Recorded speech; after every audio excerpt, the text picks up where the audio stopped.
ಕ್ರಿಸ್ತನಲ್ಲಿ ಪ್ರೀತಿಯುಳ್ಳ ದೇವಜನರೇ, ಯೇಸು ಕ್ರಿಸ್ತನ ಸುಮಧುರವಾದ ನಾಮದಲ್ಲಿ ನಿಮ್ಮೆಲ್ಲರನ್ನೂ ಸಜೀವ ವಾಕ್ಯ ವರ್ಡ್ ಆಫ್ ಲೈಫ್ ಎಂಬ ಕಾರ್ಯಕ್ರಮಕ್ಕೆ ಸ್ವಾಗತಿಸುತ್ತೇನೆ. ದೇವರ ಗಣವುಳ್ಳ ನಾಮಕ್ಕೆ ಸ್ತೋತ್ರವಾಗಲಿ. ಈ ದಿನ ನಾವು ಸ್ವಲ್ಪ ಹೊತ್ತು ದೇವರ ವಾಕ್ಯವನ್ನು ಧ್ಯಾನ ಮಾಡುವ.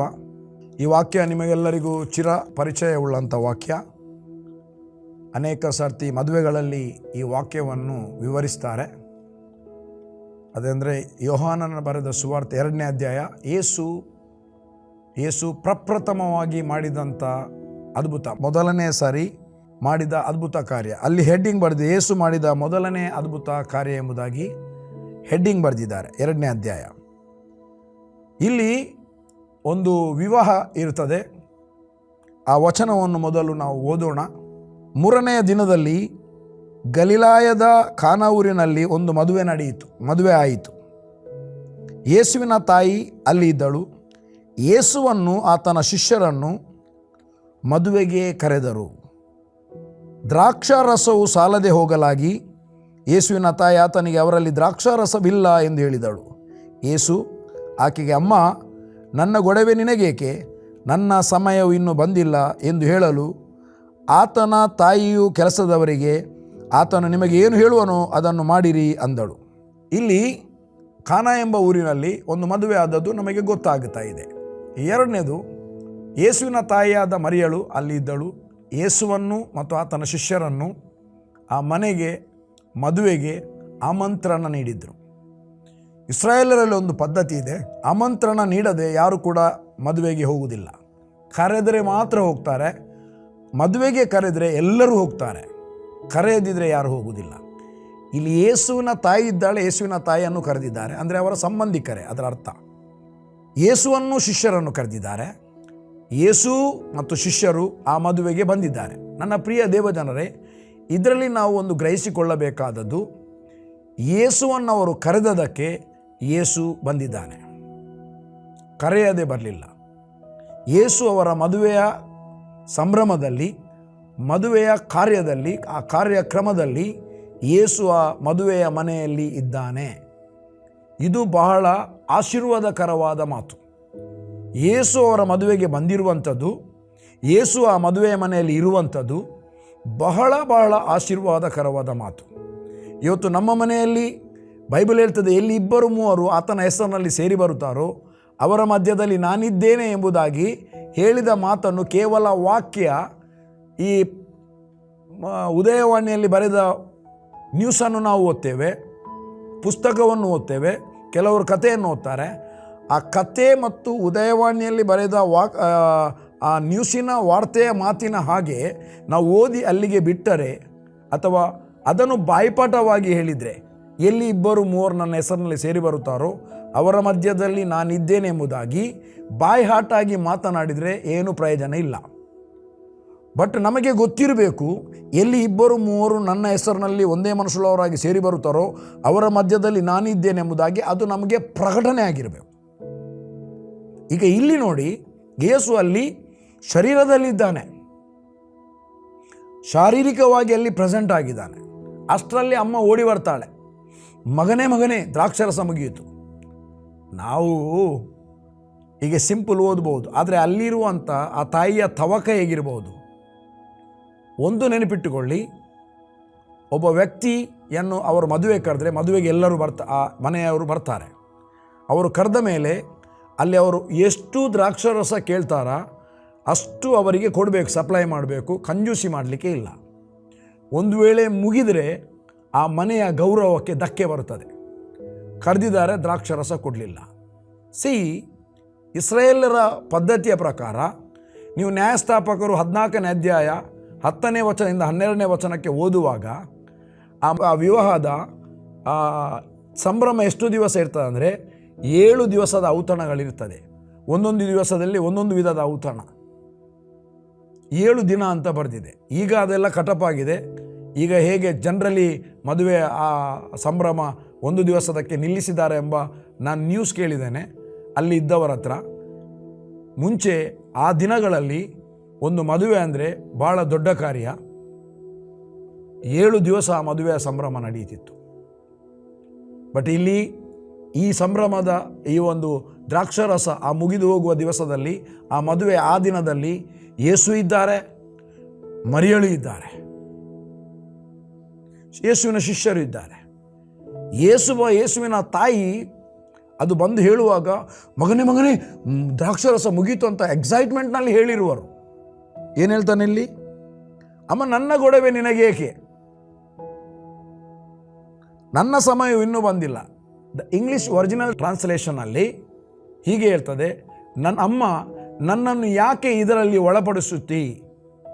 ನನ್ನನ್ನು ಇದರಲ್ಲಿ ಯಾಕೆ ಒಳಪಡಿಸುತ್ತೆ ಎಂಬುದಾಗಿ ಇಂಗ್ಲಿಷ್ ಬೈಬಲಲ್ಲಿ ಬರೆಯಲ್ಪಟ್ಟಿದೆ, KJVಯಲ್ಲಿ. ಬಟ್ ಆಕೆ ಹಾಗೆ ಅದಕ್ಕೆ ಉತ್ತರ ಕೊಡಲಿಲ್ಲ. ಯೇಸುವಿಗೆ ಏನು ಉತ್ತರ ಕೊಟ್ಟದ್ದು ಇಲ್ಲಿ ಬರೀಲಿಲ್ಲ. ಮಗ, ಹಾಗೆಲ್ಲ ಮಗ, ಮರ್ಯಾದೆ ಹೋಗ್ತದಲ್ಲ ಮಗ, ಇವರು ನಮ್ಮ ಸಂಬಂಧಿಕರಲ್ಲ ಮಗ, ನೀನು ಏನಾದರೂ ಮಾಡದಿದ್ದರೆ ಏನಾಗುವುದು, ಏನೇ ಹೇಳಿಲ್ಲ. ಮರಿಯಳಿಗೆ ಒಂದು ಸಂಗತಿ ಗೊತ್ತಿತ್ತು, ಈತನ ಮೂಲಕ ಅದ್ಭುತ ಕಾರ್ಯ ಆಗ್ತದೆ ಎಂಬ ಭರವಸೆ 100% ಗೊತ್ತಿತ್ತು. ಅದಕ್ಕೆ ದ್ರಾಕ್ಷಾರಸ ಮುಗಿದಿದೆ ಎಂಬುದಾಗಿ ಆಕೆ ಹೇಳಿದ್ಲು, ಅವರು ಹೇಳಿದರು, ಯೇಸುವಿನ ತಾಯಿಯಾದ ಮರಿಯಳು. ಎರಡನೇ ಸಂಗತಿ, ನನ್ನ ಗೊಡವಿನಿನಗೆ ಅಥವಾ ನನ್ನನ್ನು ಯಾಕೆ ಇದರಲ್ಲಿ ಒಳಪಡಿಸುತ್ತೆ ಎಂಬುದಾಗಿ ಯೇಸು ಹೇಳಿದ್ರು, ಆಕೆ ಅದಕ್ಕೆ ಏನು ಎದುರುತ್ತರ ಮಾತನಾಡದೆ, ಮಗನೇ ಹಾಗೆ ಮಾಡು ಹೀಗೆ ಮಾಡು ರಿಕ್ವೆಸ್ಟ್ ಮಾಡದೆ, ಅಲ್ಲಿ ಬಾಣೆಯಲ್ಲಿ ಕೆಲಸ ಮಾಡುವ ಕೆಲಸಗಾರರಿದ್ದರು. 6 ಬಾಣೆಗಳಲ್ಲಿ ಇತ್ತು, ಕಲ್ಲಿನ ಬಾಣೆಗಳು. ಅದರಲ್ಲಿ ಕೆಲಸ ಮಾಡುವ ಕೆಲಸಗಾರರಿಗೆ ಹೇಳಿದರು, ಈತನು ಏನು ಹೇಳ್ತಾನೆ, ಯೇಸು ಏನು ಹೇಳ್ತಾನ ಅದನ್ನು ಮಾಡಿರಿ ಎಂಬುದಾಗಿ. ಅಲ್ಲಿ ಕೆಲಸ ಮಾಡುವವರು ಯೇಸುವಿನ ಪ್ರಾಯದವರೇ ಆಗಿರ್ಬೋದು, ಅಥವಾ ಆತನಿಗಿಂತ ಕಮ್ಮಿ ಆಗಿರ್ಬೋದು, ಆತನ ನೆರೆಕರೆಯವರು, ಆತನನ್ನು ನೋಡಿರ್ಬೋದು. ಆದರೆ ಮರಿಯ ತಾಯಿ, ಆಕೆಗೆ ರೆಸ್ಪೆಕ್ಟ್ ಇರ್ಬೋದು. ಆಕೆ ಹೇಳಿದ ಕೂಡಲೇ ಮರಿಯಳ ಮಾತನ್ನು ಅವರು ಕೇಳಿದರು. ಏನು ಹೇಳಿದ್ಲೋ ಆಕೆ ಹೇಳ್ತಾ ಇದ್ದಾರೆ, ಯೇಸುವಿನ ತಾಯಿ, ಯೇಸು ಏನು ಮಾಡಲಿಕ್ಕೆ ಹೇಳ್ತಾನ ಅದನ್ನು ನೀವು ಕೇಳಿರಿ ಅಥವಾ ಮಾಡಿರಿ ಎಂಬುದಾಗಿ. ಆತನು ಏನು ಮಾಡಲಿಕ್ಕೆ ಹೇಳ್ತಾನೆ ಅದನ್ನು ಮಾಡಿರಿ, ಅಥವಾ ಏನು ಹೇಳ್ತಾನೆ ಅದನ್ನು ಕೇಳಿರಿ ಎಂಬುದಾಗಿ. ಇವತ್ತು ಅದು ನಮ್ಮ ಕೆಲಸ. ಯೇಸು ಏನು ಹೇಳ್ತಾನ, ನಾವು ಯೇಸುವಿನ ತಾಯಿಯಾದ ಮರಿಯಳನ್ನು 100% ಗೌರವಿಸಬೇಕು. ಯಾಕೆ? ದೇವದೂತನು ಬಂದು ಒಂದು ಮಾತು ಹೇಳಿದ್ದಾನೆ, ದೇವರ ದಯೆ ಹೊಂದಿದವಳೆ ನಿನಗೆ ಶುಭವಾಗಲಿ. ನಂಬರ್ 1. ಎರಡನೇದು, ಅಂಥ ಒಂದು ಬಿಗು ಪರಿಸ್ಥಿತಿಯಲ್ಲಿ ಪವಿತ್ರಾತ್ಮನಿಂದ ಉಂಟಾಗುವ ಗರ್ಭವನ್ನು ಧರಿಸಲು ಆಕೆ ತನ್ನ ದೇಹವನ್ನು ತಂದೆಯಾದ ದೇವರಿಗೆ ತೆರೆದುಕೊಟ್ಲಿದ್ದು. ಇದನ್ನು ಯಾರು ಮಾಡಲಿಕ್ಕೆ ಆಗುವುದಿಲ್ಲ. ಅಂಥ ಒಂದು ಕೆಲಸ ಆಕೆ ತೆರೆದುಕೊಟ್ಟದಕ್ಕೆ ಪರಾತ್ಪರನಾಗಿರುವ ಯೇಸು ಕ್ರಿಸ್ತನು ಶರೀರದಲ್ಲಿ ಹುಟ್ಟಲಿಕ್ಕೆ ಒಂದು ಮಾರ್ಗವನ್ನು, ಪಾತ್ರೆಯನ್ನಾಗಿ ದೇವರು ಉಪಯೋಗಿಸ್ತಾ. ಒಂದು. ಎರಡನೇದು, ಆ ಒಂದು ಒಪ್ಪಿಸಿಕೊಡುವಿಕೆಯಿಂದ ಮರಿಯಳದು ಆ ಯೇಸು ಕ್ರಿಸ್ತನನ್ನು ಪರಾಂಬರಿಸುವಂಥ, ಚಿಕ್ಕದಿಂದ ದೊಡ್ಡ ಮಾಡುವಂಥ ಪರಾಂಬರಿಕೆ ಆಕೆಯ ಜವಾಬ್ದಾರಿಗೆ ಬಂತು. ಎಂಥ ಒಂದು ದೊಡ್ಡ ಸೌಭಾಗ್ಯ. ಇಸ್ರಾಯೇಲರಲ್ಲಿ ಶ್ರೇಷ್ಠಳಾಗಿ ಆಕೆ ಕಾಣಿಸಿಕೊಂಡಳು. ಯೇಸುವಿನ ನಾಮಕ್ಕೆ ಮಹಿಮೆ ಉಂಟಾಗಲಿ. ಇಲ್ಲಿ 6 ಬಾಣೆಯಲ್ಲಿ ಕೆಲಸ ಮಾಡುವ ಈ ಕೆಲಸ ಏನು? ಇಸ್ರಾಯೇಲರ ಶುದ್ಧಾಚಾರದ ಪ್ರಕಾರ 6 ಬಾಣೆಯಲ್ಲಿ ನೀರನ್ನು ಹಾಕಿ ಮದುವೆಗೆ ಬರುವವರನ್ನು, ನಾವು ಇಲ್ಲಿ ಮದುವೆಗೆ ಮುಂಚೆ ಹಿಂದಿನ ಕಾಲದಲ್ಲಿ ಪನ್ನೀರ್ ಸ್ಪ್ರೇ ಮಾಡ್ತಿದ್ದೆವು. ಪನ್ನೀರ್ ರಟ್ಟಿಸಲಿಕ್ಕೆ ವೆಲ್ಕಮಲ್ಲಿ ನಿಲ್ತಿದ್ರು. ಮತ್ತು ಪನ್ನೀರ್ ರಟ್ಟಿಸಲಿಕ್ಕೆ ಮಿಷಿನೇ ಆಯಿತು, ಜನ ನಿಲ್ಲಬೇಕಾಗಿಲ್ಲ. ಈಗ ಗೊತ್ತಿಲ್ಲ ಕಾಲು ತೊಳಿಲಿಕ್ಕೆ ಮಿಷನ್ ಹಾಕಿದಾರ ಇಲ್ವಾ ಅಂತ.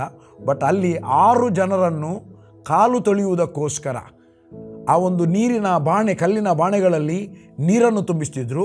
ಒಂದು ನೆನಪಿಟ್ಕೊಳ್ಳಿ, ಕಲ್ಲಿನ ಬಾಣೆಯಲ್ಲಿ ನೀರು ಖಾಲಿಯಾಗಿದೆ. ಯಾಕೆಂದರೆ ಅಲ್ಲಿ ಮತ್ತೆ ದ್ರಾಕ್ಷಾರಸ ಮುಗಿದಿದೆ. ಯಾಕೆಂದರೆ ಎಲ್ಲರೂ ಮದುವೆಗೆ ಬರುವವರು ಬಂದಾಗಿದೆ, ಇನ್ಯಾರು ಬರಲಿಕ್ಕೆ ಬಾಕಿ ಇಲ್ಲ, ಎಲ್ಲರೂ ಬಂದಾಗಿದೆ. ಅವರು ಬಂದಿದ್ದಾರೆ, ದ್ರಾಕ್ಷಾರಸ ಮುಗಿದಿದೆ. ಕಲ್ಲಿನ ಬಾಣೆಯಲ್ಲಿ ಕೆಲಸ ಮಾಡುವಂಥ, ಕಾಲು ತೊಳೆಯುವಂಥ ಜನರು ಅವರ ಕೆರಗಳನ್ನು ಬಿಚ್ಚಿ ಕಾಲಿಗೆ ನೀರು ಹಾಕಿ, ಅವರ ಕೆರಗಳನ್ನು ಹಾಕಿ, ಅವರು ಮತ್ತೆ ಕೆರಗಳನ್ನು ಹಾಕಿ ಮದುವೆಗೆ ಹೋಗ್ತಿದ್ರ, ಕೆರಗಳನ್ನು ಅಲ್ಲೇ ಬಿಟ್ಟು ಒಳಗೆ ಹೋಗ್ತಿದ್ರ ಗೊತ್ತಿಲ್ಲ. ಬಟ್ ಕಾಲನ್ನು ತೊಳೆಯುವ ಕೆಲಸಕ್ಕೆ ಅವರು ನೇಮಿಸಲ್ಪಟ್ಟಿದ್ದರು. ಆ ಮನೆಯವರೇ ಆಗಿದ್ದರು, ಅವರ ಮನೆಯವರು ಅಥವಾ ಸಂಬಂಧಿಕರಾಗಿದ್ದರು. ಸೊ ಈಗ ಮರಿಯಳು ಹೇಳ್ತಾಳೆ, ನನ್ನ ಪ್ರಿಯ ದೇವಜನರೇ, ಮರಿಯಳು ಹೇಳ್ತಾ ಇದ್ದಾಳೆ, ಆತನ ಮಾತನ್ನು ನೀವು ಕೇಳಿರಿ. ಯೇಸು ಹೇಳಿದ, ಮರಿಯಳು ಹೋಗಿರ್ಬೋದು, ಅಲ್ಲಿ ನಿಂತಿರ್ಬೋದು, ಏನೂ ಉಲ್ಲೇಖ ಇಲ್ಲ. ಯೇಸು ಹೇಳಿದ, ಆ ಬಾಣೆಗಳಲ್ಲಿ ನೀರನ್ನು ತುಂಬಿರಿ. ನಮಗೆ ಮಂಗಳೂರಿನಲ್ಲಿ, ಉಡುಪಿಯಲ್ಲಿರುವವರಿಗೆ, ದಕ್ಷಿಣ ಕನ್ನಡ ಜಿಲ್ಲೆಯಲ್ಲಿರುವವರಿಗೆ ಬೇಕಾದಷ್ಟು ಬಾವಿಗಳಿದೆ, ದೊಡ್ಡ ದೊಡ್ಡ ಪಂಪ್ ಇದೆ. ಫ್ಲ್ಯಾಟ್ಗಳಿಗೆ ಹೋಗಲಿಕ್ಕೆ ಸಾಧಾರಣ 6 HP-ದು 7 HP-ದು 7.5 5 HP-ದು ಪಂಪ್ ಇದೆ. ಅರ್ಧ ಗಂಟೆಯಲ್ಲಿ 20,000 ಲೀಟರ್ ನೀರಿನ ಟ್ಯಾಂಕ್ ಎಲ್ಲ ತುಂಬುತ್ತದೆ. ನಮಗೆ ಅದು ಕಾಮನ್, ಎಂತ ಉಂಟು ತುಂಬುವುದು? ಹಾಗೆ ಇಲ್ಲ. ಆಗಿನ ಕಾಲದಲ್ಲಿ ಸಮಾರ್ಯದ ಸ್ತ್ರೀ ಹೇಳ್ತಾಳೆ, ಈ ಬಾವಿಯನ್ನು ನಮಗೆ ತೋಡಿದಾತನು ನೀನು ಎಂಬುದಾಗಿ. ನಮಗೆ ನಮ್ಮ ಹಿರಿಯನಾದ ಯಾಕೋಬನು ತೋಡಿದಾನೆ. ಆ ಬಾವಿಯ ಕಟ್ಟೆಯಲ್ಲಿ ಮಾತನಾಡುವಂಥ ಕನ್ವರ್ಸೇಷನ್. ಅಂದರೆ ಅಲ್ಲಿ ಒಂದೊಂದು ಊರಿಗೆ ಒಂದೊಂದು ಬಾವಿ ಇತ್ತು. ಅವರು ಆ ಬಾವಿಗೆ ಹೋಗಿ ನೀರನ್ನು ತೋಡಬೇಕಿತ್ತು. ಏನು ಸುಲಭದ ಕೆಲಸ ಅಲ್ಲ. ಯೇಸು ಒಂದು ಮಾತು ಹೇಳಿದ, ಆ ಬಾಣೆಗಳಲ್ಲಿ ನೀರನ್ನು ತುಂಬಿರಿ. ಇಮ್ಮಿಡಿಯೇಟ್ಲಿ ಆ ಬಾಣೆಯಲ್ಲಿ ಕೆಲಸ ಮಾಡುವವರು ಆ್ಯಕ್ಟಿವ್ ಆದರು. ಯೇಸುವಿನ ಮಾತನ್ನು ನಂಬಿದರು. ಫಸ್ಟಿಗೆ ಆಕೆಯ ಮಾತನ್ನು ನಂಬಿದ್ರು, ಯೇಸುವಿನ ಮಾತನ್ನು ಕೇಳಿದರು. ಯೇಸುವಿನ ಮಾತನ್ನು ಕೇಳಿದರು, ನೀರನ್ನು ತುಂಬಿಸಲಿಕ್ಕೆ ಹೊರಟರು. ಅಲ್ಲಿ ಬೈಬಲ್ ಹೇಳ್ತದೆ, ಯಹೂದ್ಯ ಶುದ್ಧಾಚಾರ ಪ್ರಕಾರ ಪದ್ಧತಿಯ ಪ್ರಕಾರ 2-3 ಕೊಳಗ ನೀರಿಡಿಯುವ 6 ಕಲ್ಲಿನ ಬಾಣೆಗಳು ಅಲ್ಲಿಟ್ಟಿದ್ದವು. ಯೇಸು ಅವರಿಗೆ ಬಾಣೆಗಳ ನೀರು ತುಂಬಿರ ಅನ್ನಲು ಅವುಗಳನ್ನು ಕಂಠ ಮಟ್ಟಿಗೆ ತುಂಬಿದರು. ಅಂದರೆ ಅದರ ಮುಚ್ಚಳದ ಮೇಲೆ ತನಕ ಅವರು ತುಂಬಿದರು. ಪರಿಪೂರ್ಣವಾದ ಒಬೀಡಿಯಂಟ್, 100% ಒಬೀಡಿಯಂಟ್. ಅವರಲ್ಲಿ ಒಬ್ಬನಾದರೂ ಹೇಳ್ಬೋದಿತ್ತು, ಯಾಕೆ ಮಾರಾಯ ಅಷ್ಟು ನೀರು, ಆಲ್ರೆಡಿ ಕಾಲು ತೊಳೆದಾಗಿದೆ, ಇನ್ನು ಅವರು ಹೇಳ್ತಾರಂತ ನಾವು ತುಂಬುವುದಾ? ಹೀಗೆ ಹೇಳಿದಾರಲ್ಲ, ಸ್ವಲ್ಪ ಸ್ವಲ್ಪ ತುಂಬುವ ಅಂತ. ನೋಡಿ, ಒಂದು ಬಾಣೆಯಲ್ಲಿ 3 ಕೊಳಗ ನೀರು ಹಿಡಿತದೆ. ಒಂದು ಕೊಳಗ ಅಂದರೆ 4 ಕೊಡಪಾನ ಹಿಡಿತದೆ ಎಂಬುದಾಗಿ ಹಿಸ್ಟ್ರಿ ಹೇಳ್ತದೆ. ಕೊಡಪಾನ ಅಂದರೆ ಟೋಟಲ್ 6 ಬಾಣೆ ತುಂಬಲಿಕ್ಕೆ ನನ್ನ ಲೆಕ್ಕದಲ್ಲಿ 72 ಕೊಡಪಾನ ನೀರು ಹಾಕಬೇಕು. 72 ಕೊಡ ನೀರು ಇಮ್ಮಿಡಿಯೇಟ್ಲಿ ಆ್ಯಕ್ಷನ್ ಆಗಿ ಅವರು ತುಂಬಿಸಿದ್ದಾರೆ. 72 ಕೊಡ ಹಾಕಿರ್ಬೋದು, ಇಲ್ಲದ್ರೆ ಸ್ವಲ್ಪ ಒಂದು 10 ಕೊಡದ ನೀರು ಅದರಲ್ಲಿರ್ಬೋದು, 62 ಕೊಡ ನೀರು ಹಾಕಿರ್ಬೋದು, 50 ಹಾಕಿರ್ಬೋದು. ಬಟ್ ವಿಧೇಯತ್ವ ಅವರು ಕಂಠ ಮಟ್ಟದವರೆಗೆ ಅವರು ತುಂಬಿದ್ದಾರೆ. ನನ್ನ ಪ್ರಿಯ ದೇವಜನರೇ, ಆಮೇಲೆ ಯೇಸು ಹೇಳ್ತಾನೆ, ಈಗ ಅದನ್ನು ತೋಡಿಕೊಂಡು ಏನು ಪ್ರೇಯರ್ ಮಾಡಲಿಲ್ಲ, ಏನು ಮಾತನಾಡಲಿಲ್ಲ, ಈಗ ಅದನ್ನು ತೋಡಿಕೊಂಡು ಪಾರುಪತ್ಯಗಾರನಿಗೆ ಕೊಡಿರಿ ಎಂಬುದಾಗಿ ಹೇಳ್ತಾನೆ. ಅವರು ಅದನ್ನು ತೋಡುತ್ತಾರೆ. ಈಗ ಯೇಸುವಿನ ಮೇಲೆ ಪೂರ್ಣ ಭರವಸವಿಟ್ಟು, ಪೂರ್ಣ ನಂಬಿಕೆ ಇಟ್ಟು, ಯೇಸುವಿನ ಮಾತಿನ ಮೇಲೆ ನಂಬಿಕೆ ಇಟ್ಟರು. ಯೇಸುವಿನ ಮಾತಿಗೆ ವಿಧೇಯರಾದರು, ತೋಡಿದರು, ಕೊಂಡೋಗಿ ಪಾರುಪತ್ಯಗಾರನಿಗೆ ಕೊಟ್ಟರು. ಅವ ಟೇಸ್ಟ್ ನೋಡ್ತಾನೆ. ಟೇಸ್ಟ್ ನೋಡುವಾಗ ಅಲ್ಲಿ ಹೇಳ್ತಾನೆ, ಆ ಮದುಮಗನನ್ನು ಕರೆದ, ಮದಲಿಂಗನನ್ನು ಕರೆದ ಮದುಮಗನನ್ನು, ಎಲ್ಲರೂ ಹಿರಿದಿನದ ದ್ರಾಕ್ಷಾರಸವನ್ನು ಮೊದಲು ಕೊಟ್ಟು ಆಮೇಲೆ ಏರಿದ ಮೇಲೆ ಕಿರಿದಿನದ ದ್ರಾಕ್ಷವನ್ನು ಕೊಡುತ್ತಾರೆ.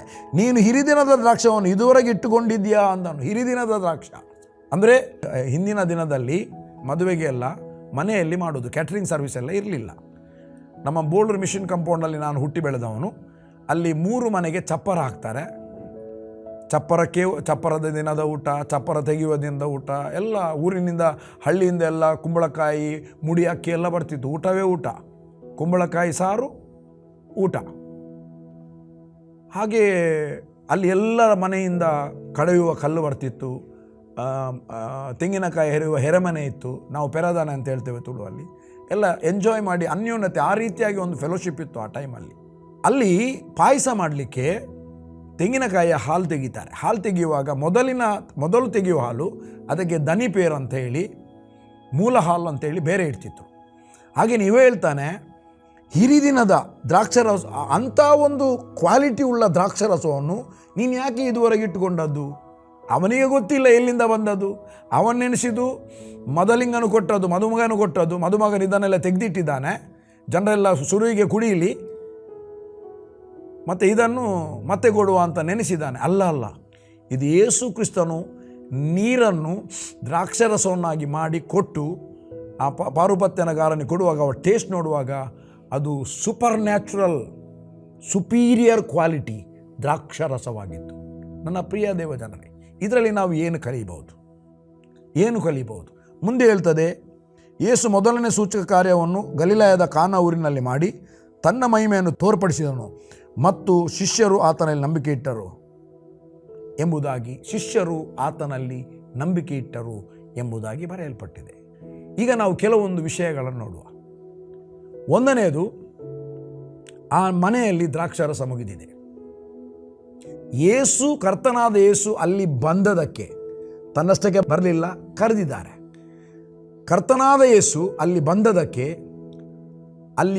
ಅಲ್ಲಿ ಒಂದು ದೊಡ್ಡ ಅದ್ಭುತ ಆಯಿತು. ಏನಂದರೆ, ಫಸ್ಟ್ ಕಾಲು ತೊಳೆಯುವ ಆ ಬಾಣೆಯ ನೀರು, ಯೇಸುವಿನ ಮಾತಿಗೆ ಪೂರ್ಣವಾಗಿ ವಿಧೇಯರಾದರು ಜನರು. ನೀರು ಕಂಠದ ಮಟ್ಟಿಗೆ ತುಂಬಿದ್ರು. ಈಗ ನೀರಿಗೆ ಬಣ್ಣ ಚೇಂಜ್ ಆಯಿತು. ನೀರಿಗೆ ಬಣ್ಣ ಇಲ್ಲ, ಈಗ ದ್ರಾಕ್ಷಾರಸದ ಬರ್ಗಂಡಿ ಕಲ್ಲರ್ ಆ ನೀರಿಗೆ ಬಂತು. ಕೆಂಪು ಕಲ್ಲರ್ ಅಲ್ಲ, ರಕ್ತ ಕೆಂಪು, ಬರ್ಗಂಡಿ ಅಂತ ಹೇಳ್ತಾರೆ ಆ ಇಂಗ್ಲೀಷ್ನಲ್ಲಿ. ಆ ಬಣ್ಣ ಚೇಂಜ್ ಆಯಿತು. ನನ್ನ ಪ್ರಿಯ ದೇವಜನರೇ, ಯೇಸುವಿನ ವಾಕ್ಯಕ್ಕೆ ನಾವು ವಿಧೇಯರಾಗುವಾಗ, ಯೇಸುವಿನ ಮಾತನ್ನು ನಂಬಿ ನಾವು ಅದಕ್ಕೆ ವಿಧೇಯರಾಗುವಾಗ, ನೋಡಿ, ಗುಡ್ಡದ ಮೇಲೆ ಕಟ್ಟಿರುವ ಊರು ಎಂದಿಗೂ ಮರೆಯಾಗುವುದಿಲ್ಲ ಎಂಬುದಾಗಿ ದೇವರ ವಾಕ್ಯದಲ್ಲಿ ಬರೆಯಲ್ಪಟ್ಟಿದೆ. ಈಗ ನೀವು ದೂರದಿಂದ ಬರುವಾಗ ಒಂದು ಗುಡ್ಡೆ ಕಾಣ್ತದೆ, ಗುಡ್ಡದಲ್ಲಿ ಕೆಲವು ಮನೆಗಳು ಕಾಣ್ತದೆ, ಒಂದರಕ್ಕೂ ಕೂಡ ಪೇಂಟ್ ಆಗಲಿಲ್ಲ, ಹಳೆತು, ನೀವು ನೋಡುವುದಿಲ್ಲ. ಬಟ್ ಯಾರೋ ಈ ಕ್ರಿಸ್ಮಸ್ ನ್ಯೂ ಇಯರ್ ಬರುವಾಗ ಪೇಂಟ್ ಮಾಡಿಸ್ತಾರೆ. ಒಬ್ಬನ ಮನೆ, ಕ್ರೈಸ್ತನ ಮನೆಯಲ್ಲಿ ಪೇಂಟ್ ಮಾಡಿಸಿದ, ಬೇರೆಯವರು ಪೇಂಟ್ ಮಾಡಿಸಲಿಲ್ಲ. ದೂರದಿಂದ ಬರುವಾಗ ಯಾವ ಮನೆ ನಿಮಗೆ ಕಾಣ್ತದೆ, ಪಕ್ಕ ಕಣ್ಣಿಗೆ ಕಾಣೋದು, ಯಾವ ಮನೆ ಪೇಂಟ್ ಆಗಿದೆಯಾ ಆ ಮನೆ ಇಮ್ಮಿಡಿಯೇಟ್ಲಿ ಕಾಣಿಸಲ್ಪಡ್ತದೆ. ನೀವು ಕ್ರಿಸ್ತನ ವಾಕ್ಯವನ್ನು ನಂಬಿ ರಕ್ಷಣೆ ಹೊಂದಿ, ಕ್ರಿಸ್ತನಲ್ಲಿ ಹೊಸದಾಗಿ ನೂತನ ಸೃಷ್ಟಿಯಾಗಿ ಹುಟ್ಟಿ ಆತನ ವಾಕ್ಯಕ್ಕೆ ವಿಧೇಯರಾಗುವಾಗ, ಅಲ್ಲಿಯವರೆಗೆ ನೀವು ಪಡಲಿಲ್ಲ ಆಗಿರ್ಬೋದು, ಯಾರಿಗೂ 100% ಯಾರಿಗೂ ಗುರುತಿಲ್ಲದೆ ಇರಬಹುದು. ಬಟ್ ಈ ನೀರಿನ ಬಣ್ಣ ಬದಲಾದಾಗ ಹೇಗೆ ಆಶ್ಚರ್ಯಪಟ್ಟರೋ, ನಿಮ್ಮನ್ನು ನೋಡಿ ಜನರು ಆಶ್ಚರ್ಯಪಡ್ತಾರೆ. ನಿಮ್ಮ ಹಿಂದಿನ ಗುಣ, ಹಿಂದಿನ ಏನೆಲ್ಲ ಇದೆ ಅದು ಚೇಂಜ್ ಆಗಿ ಕ್ರಿಸ್ತನಲ್ಲಿ ನಡೆಯುವಾಗ, ನಿಮ್ಮ ಸ್ವಭಾವ ಚೇಂಜ್ ಆಗುತ್ತೆ. ಅಧೀನರಾಗಿ ವಿಧೇಯರಾಗುವಾಗ ನಿಮ್ಮ ಬಣ್ಣ ಬದಲಾಗುತ್ತದೆ. ಯಾವ ಬಣ್ಣ? ಕ್ರಿಸ್ತನಲ್ಲಿ ನೀವು ಗುರುತಿಸಲ್ಪಡ್ತೀರಿ. ಹಳೆಯ ಗುರುತ ಅಲ್ಲ, ಈಗ ಡಿಫ್ರೆಂಟಾಗಿ ಕಾಣಿಸಲ್ಪಡ್ತೀರಿ. ಹೇಳ್ತಾರೆ, ನೀನು ಈಗ ಡಿಫ್ರೆಂಟಾಗಿ ಕಾಣ್ತೀಯ ಮಾರಾಯ. ನೀವು ಕಾಣಿಸಲ್ಪಡ್ತೀರಿ ಜನರಿಗೆ, ನೀವು ಗುರುತಿಸಲ್ಪಡ್ತೀರಿ ಜನರಿಗೆ. ಎರಡನೇ ವಿಷಯ, ಬಣ್ಣ ಬದಲಾಯಿತು. ಈಗ ನೀರಿಗೆ ಮೊದಲು ನೀರು ಆರ್ಡಿನರಿ ನೀರಾಗಿತ್ತು, ಕೇವಲ ಬಾವಿಯ ನೀರಾಗಿತ್ತು. ಈಗ ನೀರಿಗೆ ರುಚಿ ಬಂದಿದೆ. ದ್ರಾಕ್ಷಿ ಹಾಕಲಿಲ್ಲ, ಸಕ್ಕರೆ ಹಾಕಲಿಲ್ಲ, ಏನು ಕೂಡ ಹಾಕಲಿಲ್ಲ. ಏಲಕ್ಕಿ ಕೆಲವರು ಹಾಕ್ತಾರೆ, ಏಲಕ್ಕಿ ಕೂಡ ಹಾಕದಿರ್ಬೋದು, ಖಮೀರ ಕೂಡ ಹಾಕಲಿಲ್ಲ. ಬಟ್ ಟೇಸ್ಟ್ ಭಾಳ ಹಿರಿದಿನದ ದ್ರಾಕ್ಷಾರಸದ ಹಾಗೆ ಇತ್ತು. ದ ಟೇಸ್ಟ್, ಆ ನೀರಿಗೆ ರುಚಿ ಬಂತು. ಅದು ಪಾರುಪತ್ಯಗಾರನ ಕೈಗೆ ಬಂದಾಗ ರುಚಿ ಬಂತು. ಯೇಸುವಿನ ಮಾತನ್ನು ನಂಬಿದ ಪಾರುಪತ್ಯಗಾರನಿಗೆ ಆ ನೀರು ಹೋಯಿತು. ಆ ನೀರು ಹಿರಿದಿನದ ದ್ರಾಕ್ಷಾರಸವಾಗಿ ಟೇಸ್ಟ್ ಆಗಿ ಮಾರ್ಪಟ್ಟಿದೆ. ಇವತ್ತು ಸಭೆಯಲ್ಲಿ ಪಾರುಪತ್ಯಗಾರರಿದ್ದಾರೆ, ದೇವ ಸೇವಕರಿದ್ದಾರೆ. ಯಾವಾಗ ರಕ್ಷಣೆ ಹೊಂದಿದ ಜನರು ದೇವರ ಆತ್ಮನಿಂದ ನಡೆಸಲ್ಪಡುವ ಸಭೆಗೆ ಬಂದು ಆ ಸಭಾಪಾಲಕನ ಒಟ್ಟಿಗೆ ಇರುವಾಗ, ಆ ಸಭೆಯಲ್ಲಿರುವಾಗ, ಎಲ್ಲಿಗೆ ಬರಬೇಕು ಆ ಕೈಗೆ ಬರುವಾಗ, ಯೇಸುವಿನ ಮಾತನ್ನು ನಂಬಿ ಅಧೀನರಾದಾಗ ರೈಟ್ ಆದ ಪ್ಲೇಸಿಗೆ ಕನೆಕ್ಟ್ ಆಗ್ತೇವೆ, ರೈಟ್ ಆದ ಪ್ಲೇಸ್ನಲ್ಲಿ ಇರುತ್ತೇವೆ. ನಮ್ಮ ಟೇಸ್ಟೇ ಬದಲಾಗ್ತದೆ. ಕೆಲವರು ಹೇಳ್ತಾರೆ, ಕೈಟ್ ಕಾಸುಪ್ಪನಾಗ ಮೈಟ್ ಮಾಸ ಉಪ್ಪನಾಗ, ಕೈಯಲ್ಲಿ ಕಾಸಿರುವಾಗ ಮೈಯಲ್ಲಿ ಮಾಸ ಇರುವಾಗ ಎಲ್ಲರಿಗೆ ನಾನು ಬೇಕಿತ್ತು, ಈಗ ನಾನು ಯಾರಿಗೂ ಬೇಡವಾಗಿದ್ದೇನೆ, ಅಂದರೆ ರುಚಿ ಇಲ್ಲದವನಾಗಿದ್ದೇನೆ. ನಿನ್ನನ್ನು ದೇವರು ಟೇಸ್ಟ್ ರುಚಿ ಉಳ್ಳವನಾಗಿ ಮಾಡಿದ್ದಾನೆ. Praise the lord. ನಾವು ಅನೇಕರಿಗೆ ರುಚಿಯುಳ್ಳವರಾಗಿ ಇರ್ತೇವೆ ಮತ್ತು ನಮ್ಮ ಮೂಲಕ ಅನೇಕ ಸಂಗತಿಗಳು ನೆರವೇರುತ್ತದೆ, ಉಪಕಾರಗಳು ಉಂಟಾಗುತ್ತದೆ. ನನ್ನ ಪ್ರಿಯ ದೇವಜನರೇ, ಒಂದು ಆ ನೀರು ಯೇಸುವಿನ ಮಾತಿಗೆ ಅಧೀನರ ನಂಬಿ ವಿಧೇಯರಾಗಿ, ಒಂದು ಹಾಕಿದ್ರು, ಎರಡನೇ ಸರಿ ಹೇಳಿದ ಪಾರುಪತ್ಯಗಾರನಿಗೆ ಕೊಡಿರಿ ಅಂತ. ಅವರು ತಗೊಂಡೋಗಿ ಕೊಟ್ಟರು.